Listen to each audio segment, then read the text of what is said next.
আজকে আমাদের এই কর্মী সভা, কর্মী সম্মেলন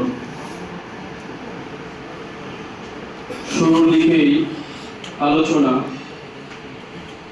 আমি আমাদেরকে লক্ষ্য করে, নিজেকে এবং আপনাদের সকলকে লক্ষ্য করে বলব, কর্মীর কাজ কি? কর্মী কাকে বলা হয়? আমি আপনি যদি বাস্তবিক পক্ষে কর্মী হইতে পারি, তাহলে এটা আমাদের সফলতা।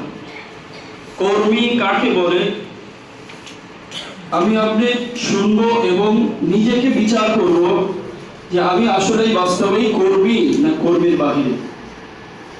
তো চারটা জিনিস যার মধ্যে থাকবে সে কর্মী হবে, কর্মী হওয়ার যোগ্য। এক নাম্বার, যেই সদস্য নিয়মিতভাবে দাওয়াতের কাজ করবে। আমরা কথাগুলি শুনবো এবং নিজেকে বিচার করব যে আসলে আমি এই কাজের যোগ্য কিনা, বা আমি এটা করি কিনা, আমি কর্মী হওয়ার উপযুক্ত কিনা। এক নাম্বার কাজ কি? যে সংগঠনের নিয়মিত দাওয়াতি কাজ করবে।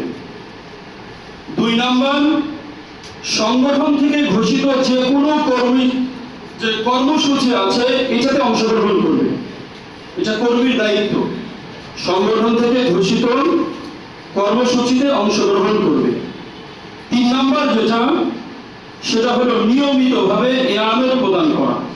নিয়মিতভাবে ইয়ানত প্রদান করা।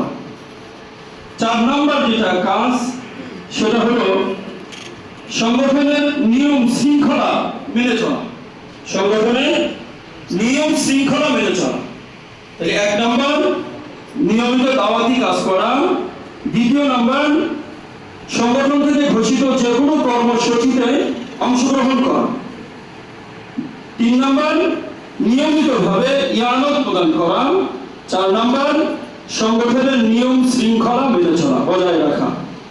এই চারটা কাজ আমি আপনি যদি করতে পারি, তাহলেই আমি আপনি কর্মীর মধ্যে প্রবেশ করব, কর্মী হওয়ার যোগ্য হব। আল্লাহ তাআলা আমাকে সহ আপনাদের সকলকে এই চার কাজ করে কর্মী হওয়ার তৌফিক দান করুন।